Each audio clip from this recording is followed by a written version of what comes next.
Hello students, मैं explain कर रही हूँ chapter 2 the invisible living world beyond our naked I for class 8 science from new NCERT syllabus. तो इस video में हम एक्सप्लेन करने वाले और हम स्टडी करने वाले हैं टॉपिक जो कि स्टार्ट होता है एक्टिविटी 2.3 से। यहाँ पे हम एक्टिविटी 2.3 से स्टडी करेंगे जो कि है लेट अस इन्वेस्टिगेट। इसके पहले जो टॉपिक था अबाउट सेल और उसकी एक्टिविटी मैंने ऑलरेडी एक्सप्लेन की है और वो वीडियो भी मैंने मेरे चैनल पे अपलोड किया है। तो अभी हम स्टार्ट करेंगे इस एक्टिविटी से। तो पहले हम देखने वाले हैं इसका प्रोसीजर। पहला पॉइंट है rinse your mouth with clean water, gently scrape the inside of your cheek using blunt end of a clean toothpick। तो अभी यहाँ पे क्या करना है, हम एनिमल सेल के बारे में स्टडी करने वाले हैं और इसीलिए हम हमारा जो चिक है उस चिक के सेल के स्टडी करने वाले हैं। तो इसलिए हमें हमारे माउथ को क्लीन वाटर से वॉश करना है, क्लीन करना है, रिंस करना है। और जैसे ही क्लीन होता है एक टूथपिक लेना है जिसके ब्लंट एंड से, अगर आपने टूथपिक लिया होगा देखा है तो ये ऐसे रहता है। तो ये जो एंड है ये ब्लंट एंड है। तो यहाँ पे हम पकड़ते हैं और ये एंड हम टूथ में ऐड करते हैं। अगर कुछ भी फंसा गया है, कुछ तो फंस गया है तो उसको निकालने के लिए। लेकिन अभी यहाँ पे हमें क्या करना है, हमें यहाँ पे पकड़ना है, यहाँ पे होल्ड करना है और ये ब्लंट एंड है। मतलब यहाँ से हमें ज्यादा कुछ तकलीफ नहीं होती। तो ये ब्लंट एंड है। तो यहाँ पे हमें होल्ड करना है और ये ब्लंट एंड हमें यहाँ पे यूज करना है। तो आप देखिए यहाँ पे जेंटली स्क्रैप कह रहे हैं, मतलब इस ब्लंट एंड को आपको चिक के अंदर के साइड पे थोड़ा स्क्रैप करना है, मतलब घिसना है, so दैट वहां के थोड़े से सेल इस ब्लंट एंड को स्टिक हो जाए। आगे देखिए, place the scrapped material in a drop of water on a clean glass slide। तो अभी हमें एक ग्लास स्लाइड लेनी है जो ऐसे रेक्टेंगुलर शेप में होती है और इसके ऊपर एक ड्रॉप ऑफ वाटर लेना है और इस वाटर के ड्रॉप के ऊपर हमें जो यहाँ पे मटेरियल हमने अभी स्क्रैप किया है वो मटेरियल यहाँ पे रख देना है इस स्लाइड के ऊपर। Spread the material evenly on the slide. तो इस मटेरियल को हमें इवनली ऐसे नीडल से स्प्रेड करना है properly. Add a drop of methylene blue stain to make the cell clearly visible. तो ये सभी सेल्स क्लियरली हमें विजिबल होने के लिए, मतलब प्रॉपरली देखने के लिए, हमें यहाँ पे एक स्टेन ऐड करना है और वो स्टेन है मिथिलीन ब्लू। आगे की स्टेप देखिए, wait for about 1 minute and add a drop of glycerine to prevent the cells from drying. तो अभी हमें जैसे ही हमने मिथिलीन ब्लू स्टेन को ऐड किया है, हमें एटलीस्ट एक 1 मिनट तक वेट करना है सो दैट वो चिक के सभी सेल्स उस मिथिलीन ब्लू स्टेन को एब्जॉर्ब कर सके और फिर यहाँ पे वो देखने के लिए बहुत इजी होता है। और ये सेल्स अभी ड्राई नहीं होना चाहिए, इसलिए एक ड्रॉप ग्लिसरीन का भी हमें ऐड करना है। Carefully place a clean cover slip over the material. Remove excess glycerin from the edges using blotting paper। तो हमें अभी इसके ऊपर एक कवर स्लिप रखना है और एक कवर स्लिप हमें बहुत केयरफुली रखना है सो दैट इसके अंदर कोई वाटर बबल, एयर बबल ना रहे। और जैसे ही हम इसके ऊपर कवर स्लिप रखते हैं तो यहाँ से थोड़ा थोड़ा थोड़ा ग्लिसरीन जो भी एक्सेस है वो बाहर आता है। तो इसको हमें ब्लॉटिंग पेपर से निकालना है। मतलब एक ब्लॉटिंग पेपर अगर हमने यहाँ पे रख दिया तो वो पेपर एक्स्ट्रा ग्लिसरीन को एब्जॉर्ब करेगा। उसी तरीके से हमें यहाँ रखना है, फिर ये साइड पे, ये साइड पे, चारों साइड से अगर कोई भी एक्स्ट्रा ग्लिसरीन बाहर आता है तो इस ब्लॉटिंग पेपर के हेल्प से निकालना है। ब्लॉटिंग पेपर एक ऐसा पेपर होता है जो बहुत जल्दी किसी भी सॉल्वेंट को एब्जॉर्ब करता है, जैसे हमारा फिल्टर पेपर रहता है केमिस्ट्री लैब में, वैसे ही same. Next step, observe the slide under microscope. Draw the chick cells you observe in your notebook। तो अभी ये स्लाइड रेडी है, इसको हमें हमारे माइक्रोस्कोप के स्टेज पे रखना है और वहां पे ऑब्जर्व करना है। और जो भी ऑब्जर्व करते हैं, जैसे भी सेल का हमें शेप दिखता है, डायग्राम दिखता है, वो हमें हमारी नोटबुक में ड्रॉ करना है। तो आगे देखिए, अभी तो जैसे ही हम उसको ऑब्जर्व करते हैं तो हमें क्या दिखता है, व्हाट डिड यू ऑब्जर्व, ऐसे पूछ रहे हैं हमें, वो कैसे दिख रहे हैं। तो ये है वो डायग्राम जो बट एनसीईआरटी टेक्स्ट बुक में दिया है। you will observe a polygon shaped structure as shown in a figure. तो ऐसे पॉलीगॉन शेप के सेल्स हमें उस माइक्रोस्कोप में दिखेंगे. पॉलीगॉन का मतलब है, पॉली का मतलब है मैनी एंड गॉन का मतलब है साइड्स, मतलब बहुत सारे साइड्स. जैसे हमने ऑनियन सेल्स में पढ़ा देखा था, रेक्टेंगुलर शेप में ऐसे सेल्स थे, रेक्टेंगुलर शेप, यहाँ पे 4 साइड्स थे. बट एनिमल सेल्स को एक पर्टिकुलर उतना कोई फिक्स्ड साइड नहीं है, इसलिए इसको पॉलीगॉन शेप कहते हैं. आप यहाँ पे देख सकते हैं, ये ऐसे हुआ है, फिर ऐसे हुआ है, फिर ऐसे हुआ है, फिर ऐसे साइड हुआ है. यहाँ पे ये साइड है, 2 साइड है, तीसरी साइड है, चौथी है, 5 है, 6 साइड है. तो ऐसे इसको बहुत सारे साइड्स रहते हैं, इसलिए पॉलीगॉन कहते हैं. सो पॉलीगॉन शेप का स्ट्रक्चर आपको माइक्रोस्कोप में दिखेगा. दीज आर चिक cells which form inner lining of your mouth. तो यही वो चिक सेल है जो हमारे माउथ का इनर लाइनिंग तैयार करते हैं. अभी तो इस डायग्राम में अगर आपने ध्यान से देखा, तो ये जो आउटर कवरिंग, आप लेबलिंग को फोकस कीजिए, ये जो आउटर कवरिंग है इसको यहाँ पे लेबल किया है सेल मेम्ब्रेन, मतलब इस सेल की मेम्ब्रेन, आउटर कवरिंग. फिर उस मेम्ब्रेन के अंदर जो भी मटेरियल है इसको हमने क्या है, साइटोप्लाज्म. ये फ्लूइड पार्ट है सेल का, लिक्विड पार्ट है जिसको साइटोप्लाज्म कहते हैं. और जो यहाँ पे डार्क आपको सर्कल दिख रहा है ब्लू कलर का, वो है न्यूक्लियस. ये सभी ब्लू कलर का क्यों दिख रहा है, क्योंकि हमने मिथिलीन ब्लू स्टेन को यूज किया है. तो ये जो डार्क सर्कल्स है सेंटर पे, ये सभी न्यूक्लियस है. तो ये था चिक सेल के डायग्राम के बारे में. अभी उन्होंने कहा है, एक बार ये ऑब्जर्व करने के बाद में हमें सिमिलैरिटीज एंड डिफरेंसेस लिखना है. अभी सिमिलैरिटीज किसके बीच में लिखना है, ऑलरेडी हमने पहले वाले एक्टिविटीज में ऑनियन पील के सेल्स को स्टडी किया था. तो ऑनियन पील के सेल्स मतलब ये प्लांट सेल्स है. तो इस प्लांट सेल में and in human cheek cells में क्या सिमिलैरिटी है एंड कौन से डिफरेंसेस है, वो हमें नोट डाउन करना है. मतलब हम ऐसे बोल सकते हैं कि हम animal cell and plant cell के बीच में कौन से सिमिलैरिटीज है और डिफरेंसेस है, वो हमें नोट डाउन करना है. तो पहले हम सिमिलैरिटीज को देखेंगे. पहला point, both have cell membrane, cytoplasm and nucleus. Yes, onion peel cell में भी और ह्यूमन चिक सेल में भी सेल मेम्ब्रेन तो है, आउटर बाउंड्री है, साइटोप्लाज्म भी है, अंदर का लिक्विड पार्ट वो भी है, और न्यूक्लियस भी है. तो ये सिमिलैरिटी है. दूसरा point, both are living. Yes, animals and plants both are living being, इसलिए दोनों लिविंग सेल्स है. तीसरा similarity, both can be seen under a microscope. Yes, ये भी करेक्ट है. एनिमल के सेल्स और प्लांट के सेल्स दोनों बहुत ही टाइनी है, बहुत ही छोटे हैं, जो हम हमारे नेकेड आइज से तो नहीं देख सकते. तो उनको देखने के लिए, स्टडी करने के लिए हमें माइक्रोस्कोप का ही हेल्प लेना पड़ेगा. इसीलिए ये 3 सिमिलैरिटीज है एनिमल सेल में और प्लांट सेल में. अभी हम देखेंगे इसके डिफरेंसेस, दोनों में कौन से डिफरेंसेस है. पहला difference, onion peel cells are rectangular while cheek cells are polygon shape. जो कि मैंने पहले ही आपको बोला, यहाँ पे देख सकते हैं ऑनियन पील सेल ऐसे रेक्टेंगुलर शेप में रहते हैं, जैसे कि आपने बुक में देखा होगा वॉल का डायग्राम दिए, तो वॉल में जो ब्रिक्स है वो भी रेक्टेंगुलर शेप में ही रहते हैं ऐसे. तो ये ऑनियन पील मतलब प्लांट सेल का जो शेप है वो रेक्टेंगुलर में है. लेकिन जो एनिमल सेल है, अभी जस्ट हमने बोला, वो पॉलीगॉन शेप में है, उनको बहुत सारे साइड्स है, यहाँ पे मैंने बोला आपको. तो ये पॉलीगॉन शेप में है. दूसरा डिफरेंस है, onion cells have a cell wall but cheek cells do not have. Yes, onion cells में या फिर प्लांट सेल में डबल कोटिंग है. एक जो होती है वो सेल मेम्ब्रेन है, और उसके बाहर और एक होती है एक्स्ट्रा कोटिंग, वो हम कहते हैं सेल वॉल. तो प्लांट्स में हम ये एक्स्ट्रा कोटिंग देख सकते हैं जिसको सेल वॉल कहते हैं, क्योंकि प्लांट्स एक जगह से दूसरी जगह पे मूव नहीं कर सकते, इसीलिए उनको एक्स्ट्रा प्रोटेक्शन के लिए उनको एक्स्ट्रा वॉल है, जो थिक रहती है, रिजिड रहती है, स्ट्रांग रहती है, जिसको सेल वॉल कहते हैं.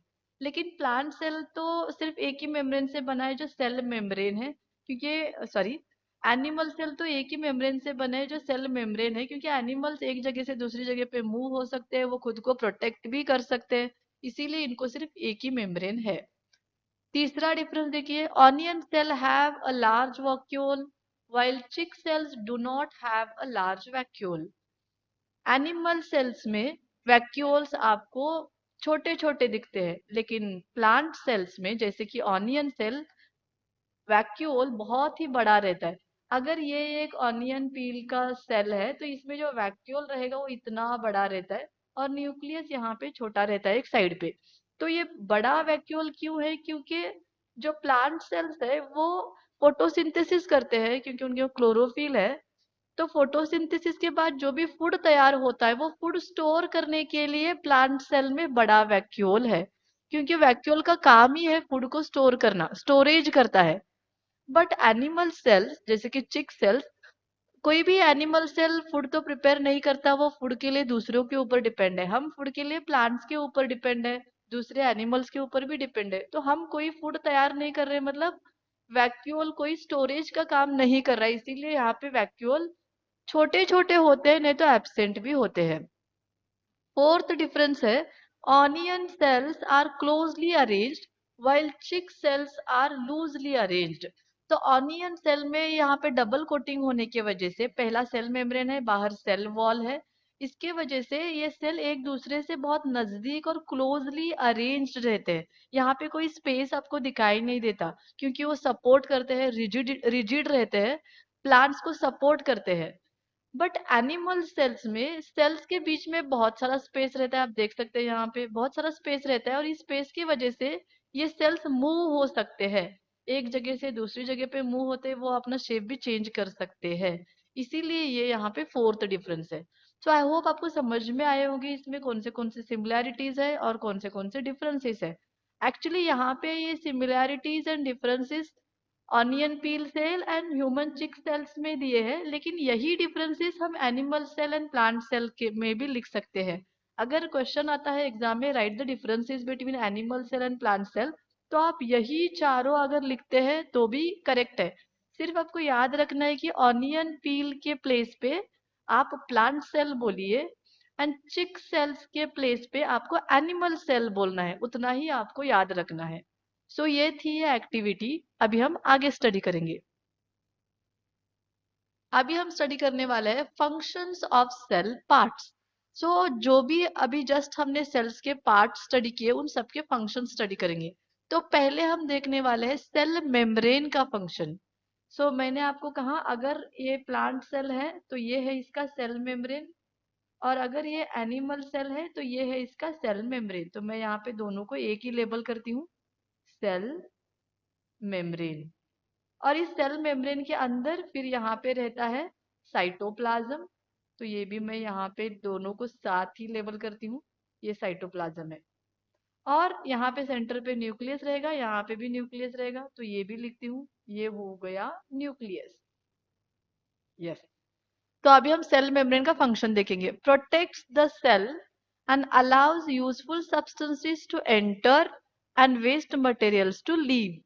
मतलब ये जो मेम्ब्रेन है ये आउटर कवरिंग है, आप देख सकते हैं ये यहाँ जो बाउंड्री है ये आउटर कवरिंग है इस सेल की। तो सेल इस मेम्ब्रेन के अंदर जो भी मटेरियल है, न्यूक्लियस है, साइटोप्लाज्म है, साइटोप्लाज्म में भी बहुत सारे और कंपोनेंट्स रहते हैं, जैसे माइटोकॉन्ड्रिया है, एंडोप्लाज्मिक रेटिकुलम है, गोल्गी apparatus है, बहुत सारे प्लास्टिड्स है। उन सभी कंपोनेंट्स को प्रोटेक्ट करता है, मतलब इस पूरे सेल को ये जो लेयर है सेल मेम्ब्रेन है ये प्रोटेक्ट कर रहा है, एक बाउंड्री है, इसीलिए इट प्रोटेक्ट सेल। एंड दूसरी चीज, अगर इस सेल को कोई सब्सटेंसेस बाहर से चाहिए तो उनको अंदर भेजने का काम यही करता है। और या फिर इस सेल में अगर कुछ वेस्ट मटेरियल तैयार हुआ है जिसको हमें बाहर फेंकना है, तो उस फेंकने के लिए भी यही सेल मेम्ब्रेन हेल्प करता है, क्योंकि सेल मेम्ब्रेन एक आउटर बाउंड्री है, यही प्रॉपरली चूज करेगा कि कौन से सब्सटेंसेस को अंदर भेजना है और उनको भेजेगा, यही चूज करता है कि कौन से सब्सटेंस को बाहर फेंकना है, उनको ये बाहर फेंकने के लिए हेल्प करता है। So allows useful substances to enter, अंदर जाने के लिए, and waste material to leave, मतलब वेस्ट मटेरियल बाहर फेंकता है। दूसरा इंपॉर्टेंट सेल पार्ट है साइटोप्लाज्म, जो मैंने बोला यहाँ पे फ्लूइड पार्ट और liquid part. It contains different cell components and most life processes takes place in it.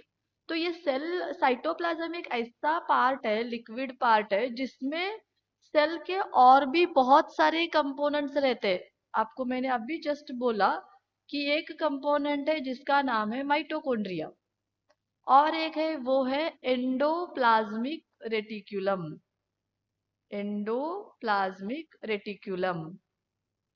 फिर आता है गोल्गी अपैराटस और गोल्गी बॉडीज। ऐसे बहुत सारे सेल के कंपोनेंट्स है, ये हम हायर स्टडीज में डिटेल में स्टडी करेंगे। ये सभी कंपोनेंट्स इसी साइटोप्लाज्म में रहते हैं। माइटोकॉन्ड्रिया यहाँ पे रहेगा, एंडोप्लाज्मिक रेटिकुलम यहाँ पे रहेगा, गोल्गी अपैराटस भी यहाँ पे रहता है। वैसे ही प्लांट सेल में माइटोकॉन्ड्रिया रहेगा, एंडोप्लाज्मिक रेटिकुलम रहेगा, गोल्गी अपैराटस भी रहेगा। तो ऐसे बहुत सारे कंपोनेंट्स रहते हैं जो सभी साइटोप्लाज्म में ही रहते हैं।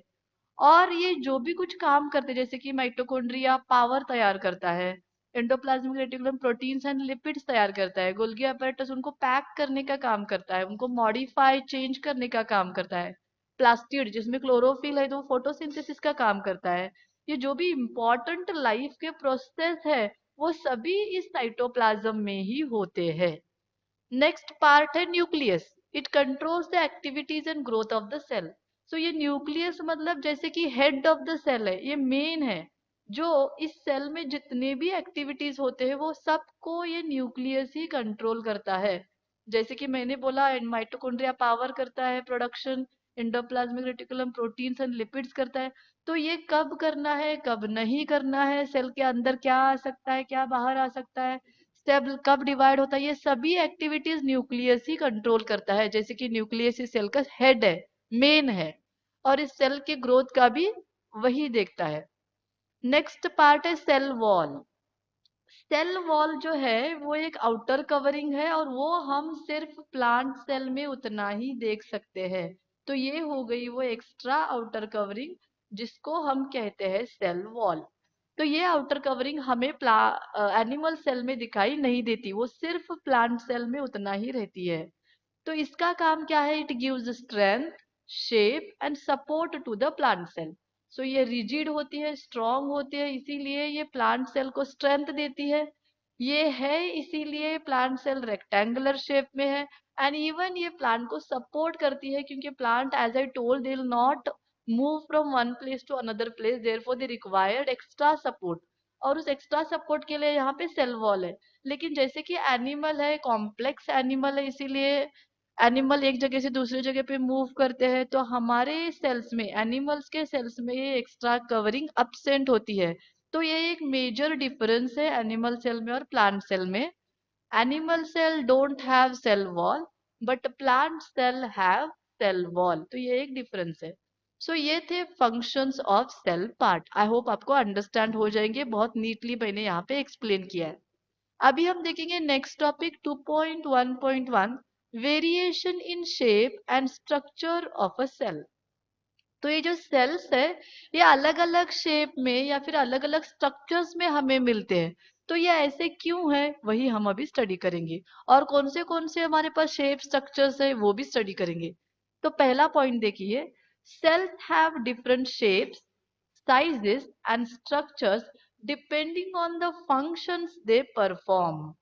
मतलब सेल्स कौन सा फंक्शन कर रहे हैं, मतलब कौन सा काम कर रहे हैं, उसके ऊपर उनका शेप, साइज या फिर स्ट्रक्चर डिपेंड होता है। मतलब वो प्रोटेक्शन का काम कर रहे हैं, मैसेज ट्रांसफर का काम कर रहे हैं, वो कौन सा काम कर रहे हैं, जैसे उनका काम होता है, फंक्शन होता है, वैसे ही उनका साइज एंड स्ट्रक्चर डिसाइड होता है। अभी हम उसको डिटेल में स्टडी करेंगे। तो यहाँ पे देखिए, a muscle cell is spindle shaped and helps the body to move by contracting and relaxing। सो जो मसल्स के सेल्स है वो स्पिंडल शेप में रहते हैं, मतलब ये ऐसे रहते हैं। आप नेक्स्ट पेज में भी हम स्टडी करने वाले हैं, ये ऐसे रहते हैं स्पिंडल शेप में। तो ये मसल के ही सेल्स है, देखिए ऐसे, thicker in the middle and thinner at the edges. तो ये ऐसे रहते हैं मसल्स के सेल्स। ये ऐसे क्यों है, क्योंकि ये बहुत थिन है। ये क्यों ऐसे है, क्योंकि इनका काम है मसल्स को कॉन्ट्रैक्ट और रिलैक्स करना। क्योंकि इसी कॉन्ट्रैक्शन एंड रिलैक्सन की वजह से ही हम मसल्स को मूव कर सकते हैं, मतलब वॉकिंग जंपिंग वे सभी कर सकते हैं। तो इसका फंक्शन ये है, इसीलिए उनका शेप भी स्पिंडल शेप्ड है। सेकेंड पॉइंट देखिए, नर्व सेल्स और neuron is very long, has branches which help in carry message to different parts of the body। तो नर्व सेल्स या फिर न्यूरॉन, ये जो सेल्स है, ये एक पार्ट से दूसरे पार्ट को मैसेज ट्रांसफर करने का काम करते हैं। तो क्योंकि ये एक पार्ट से दूसरे पार्ट को मैसेज ट्रांसफर कर रहे हैं, तो ये बहुत लॉन्ग रहते हैं और ब्रांच्ड भी रहते हैं। अभी हम देखेंगे, स्टडी करेंगे हमारे नेक्स्ट पेज पे। आप देख सकते हैं यहाँ पे ये मसल सेल है जो स्पिंडल शेप है। आप देखो ये ऐसे है, फिर यहाँ पे थिक है, फिर थिन है, और फिर थिक है, फिर थिन है। तो ये मसल सेल्स है। और ये जो है ये नर्व सेल है। तो ये यहाँ पे सेल बॉडी है, इसको हेड कहते हैं। और ये यहाँ पे एक्सॉन है, और ये यहाँ पे एंडिंग्स है, नर्व एंडिंग। तो ये एक नर्व सेल हो गया। ऐसे ही यहाँ पे और एक नर्व सेल रहता है इसके नीचे, ये एक्सॉन हो गया। यहाँ पे रफली डायग्राम ड्रॉ कर रही हूँ। और ये इसके नर्व एंडिंग हो गए। और ऐसे ही फिर से और एक होता है ऐसे, फिर यहाँ पे दूसरी तरफ बहुत सारे, फिर यहाँ पे भी बहुत सारे, और ये सभी एक दूसरे से कनेक्टेड रहते हैं। तो जब भी हम किसी गर्म चीज को पकड़ते हैं, या फिर हम किसी भी शार्प चीज के ऊपर अगर हमारा पैर रख देते हैं, तो हम जल्दी से हमारा हाथ या फिर पैर निकालते हैं। क्यों निकालते हैं? क्योंकि हम अगर गर्म किसी भी, अभी इमेजिन करो कि ये एक पैन है और ये बहुत हॉट है, अगर मतलब ये गैस पे है, अगर हमने इसको यहाँ पे पकड़ा तो इमीडिएटली हाथ निकाल देते हैं, क्योंकि जैसे ही पकड़ते हैं तो यहाँ का जो टेम्परेचर है वो टेम्परेचर हमारे न्यूरॉन सेंस करते हैं, और उस मैसेज को ये ऐसे ट्रांसफर करते हैं ब्रेन के पास। और जैसे ही ब्रेन के पास वो मैसेज मिलता है, तो ब्रेन उस मैसेज के ऊपर प्रोसेस करता है, वर्क करता है, और वापस फिर से मैसेज भेज देता है। और जैसे ही वो मैसेज हमारे हाथ पे आता है, हम हाथ जल्दी से निकाल लेते हैं। तो ये क्या कर रहा है, एक जगह से दूसरे जगह पे मैसेज को ट्रांसफर कर रहा है। इसीलिए ये लॉन्ग है और ब्रांच्ड है। तो ये हर तरफ हमारे बॉडी पे स्प्रेड है। जैसे हमारे घर में इलेक्ट्रिकल की वायर रहती है, इलेक्ट्रिकल कनेक्शंस रहता है, सर्किट्स रहते हैं, वैसे ही हमारे बॉडी में पूरी बॉडी हर तरफ ऐसे न्यूरॉन्स रहते हैं। इसीलिए उनका स्ट्रक्चर लॉन्ग है और ब्रांच्ड है। अभी देखिए next one. Cheek cells are thin and flat and forms protective lining inside the mouth. तो क्योंकि ये माउथ के अंदर का लाइनिंग तैयार करने के लिए हेल्प करते हैं। यहाँ पे और भी सेल्स है, जैसे कि फूड पाइप। फूड पाइप का भी लाइनिंग थिन फ्लैट सेल्स ही करते हैं। इसीलिए लाइनिंग करते हैं, इसलिए ये थिन है और बहुत फ्लैट है। ये कोई थिक नहीं चाहिए हमें, क्योंकि हम सिर्फ माउथ का लाइनिंग तैयार कर रहे हैं ना, इसीलिए थिन और फ्लैट है। तो आगे देखिए, in the food pipe muscle cell contract and relax like wave, relax in a wave like manner to push food towards the stomach. तो अभी इमेजिन कीजिए कि ये हमारा यहाँ पे माउथ है, ये, और यहाँ से हम खाना खाते हैं, तो ये फूड पाइप है हमारी, और यहाँ पे आने के बाद ये हमारा स्टमक है। तो ये जो फूड पाइप है, जैसे ही हम खाना खाते हैं, तो ये फूड पाइप ऐसे वेव शेप में, वेव पैटर्न में कॉन्ट्रैक्ट रिलैक्स करते करते फूड को नीचे स्टमक में भेज देती है। तो ये हमारा स्टमक है। तो ये जो कॉन्ट्रैक्ट एंड रिलैक्स होने का जो प्रोसेस है, ये यहाँ के मसल सेल्स ही कर रहे हैं। जैसे ही कॉन्ट्रैक्ट होते हैं और रिलैक्स होते हैं, फूड आगे चला जाता है, फिर से कॉन्ट्रैक्ट होते हैं, रिलैक्स होते हैं, फिर फूड आगे चला जाता है, फिर कॉन्ट्रैक्ट होता है, रिलैक्स होता है, फिर फूड आगे जाता है, और ऐसे करते करते फूड स्टमक में आता है। इस मूवमेंट को पेरिस्टाल्टिक मूवमेंट भी कहते हैं। इसको आप हायर स्टडीज में पढ़ोगे, पेरिस्टाल्टिक मूवमेंट। कॉन्ट्रैक्ट रिलैक्स करते करते फूड को आगे स्टमक में भेजना। तो ये सभी मसल सेल के ही वजह से हो रहा है। In stomach muscle cells help churn the food. मतलब जैसे ही फूड स्टमक में आता है, उसको यहाँ पे कॉम्प्रेस करने के लिए, मिक्स करने के लिए, सबके लिए ये मसल सेल्स ही हेल्प करते हैं। while other cells produce digestive juices and acids that help break down the food। और इसी टाइम पे, इसी मोमेंट पे जो बाकी के सेल्स है, इस स्टमक के जो लेयर में प्रेजेंट है बाकी के सेल्स, ये काम कर रहे हैं डाइजेस्टिव जूसिस को सिक्रीट करना, एसिड्स को सिक्रीट करना, क्योंकि उन्हीं सभी के वजह से इस फूड को हम डाइजेस्ट कर पाते हैं। जैसे ही स्टमक में बहुत सारे एसिड्स सिक्रीट होते हैं, सॉरी, जूसेस सिक्रीट होते हैं और एसिड सिक्रीट होते हैं, जैसे कि गैस्ट्रिक जूस, और एसिड होता है HCl, ये सिक्रीट होता है, इस फूड में मिक्स होता है, फूड को स्क्वीज करते हैं, कट करते हैं, छोटे छोटे टुकड़ों में कट करते हैं, कन्वर्ट करते हैं, उसको डाइजेशन कहते हैं। तो ये जो सेल्स है, जो डाइजेस्टिव जूस को सिक्रेट कर रहे हैं उनका शेप फिर अलग है, क्योंकि उनका काम अलग है। ये हो गया एनिमल के बारे में। अभी हम प्लांट को देखेंगे। Plant cells also have different shapes such as rectangular, oval, elongated and tube like. तो हमने जैसे स्टडी किया है कि प्लांट्स में रेक्टेंगुलर का शेप तो रहता ही है, ओवल भी रहता है, इलांगेटेड भी रहता है। जैसे कि प्लांट में स्टोमेटा है, स्टोमेटा के बाजू में जो सेल रहते हैं वो किडनी शेप्ड रहते हैं। बाकी के सेल्स रेक्टेंगुलर रहते हैं, थोड़े इलांगेटेड भी रहते हैं। ट्यूब लाइक भी है क्योंकि प्लांट्स को वाटर रूट से स्टेम को लेके जाना है, स्टेम से हर एक लीफ को पहुंचाना है। जैसे वैसे ही जो भी फूड लीव्स में तैयार हो रहा है वो फूड भी प्लांट को हर एक तरफ पूरे पार्ट्स को पहुंचाना है, जो कि प्लांट हर तरफ से इक्वली ग्रो हो जाए। तो वो सभी ट्रांसपोर्ट करने के लिए हमें ट्यूब शेप्ड सेल ही चाहिए। तो वो ट्यूब शेप्ड सेल्स भी है। Some plant cells form long tube that helps in carrying water throughout the plant. यही मैंने आपको अभी एक्सप्लेन किया। तो प्लांट्स में बहुत लॉन्ग ट्यूब शेप्ड भी सेल्स है जो रूट से पानी पूरे प्लांट को भेज देते हैं, प्लांट को इक्वली ग्रो होने के लिए। Thus, the shape and structure of a cell are closely related to its function. तो इस सभी पॉइंट से हमें क्या पता चलता है कि सेल्स अलग अलग शेप में, अलग अलग स्ट्रक्चर्स में आपको मिलेंगे, प्लांट सेल में और एनिमल में भी। लेकिन वो सभी शेप्स एंड स्ट्रक्चर उसके फंक्शंस के ऊपर डिपेंड है। जैसा उसका फंक्शन है, जैसा उसका रोल है, वैसे ही उसका स्ट्रक्चर रहता है। तो इतना कंफर्म होता है कि जो भी सेल्स प्लांट में और एनिमल्स में है वो हमें डिफरेंट डिफरेंट शेप्स में, डिफरेंट डिफरेंट स्ट्रक्चर्स में दिखाई देते हैं। ये सभी टॉपिक्स आपको बहुत ही एडवांस में, हायर स्टडीज में है। अभी आपको 8 स्टैंडर्ड्स में आपको इतना याद रखे तो बस है।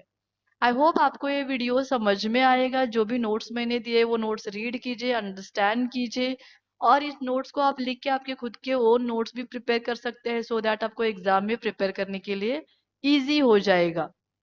अगर आपको मेरे वीडियो से थोड़ा भी हेल्प हो रहा है तो मेरे वीडियोस को लाइक कीजिए, आपके फ्रेंड्स के साथ शेयर कीजिए, एंड प्लीज मेरे चैनल को सब्सक्राइब कीजिए। Thank you so much.